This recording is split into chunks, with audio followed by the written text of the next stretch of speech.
Hello, in this video I am gonna show you how to implement shadows in Bootstrap 5. So shadows, pretty simple, allows you to add a shadow below one of your elements or multiple elements.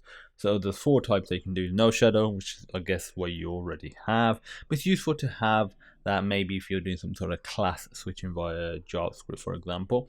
Small shadow, slightly there, regular and large. So I'll show you larger shadow. All the classes are covered here. I will provide a link to this website so you can get more information. So if we put the text in here, hello world, and if I reload, we get that. Now to add a shadow, it's really simple. Shadow -LG for large, MD for medium, and SM for small, and -none for none.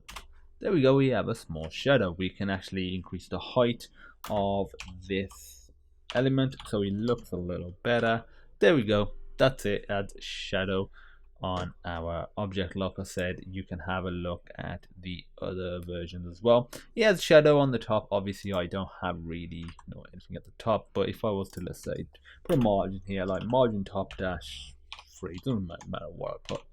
There you go, you got a bit of shadow on top as well. So that's it. If you have any questions, feel free to pop me a message. It looks pretty cool because it looks like it's almost like floating.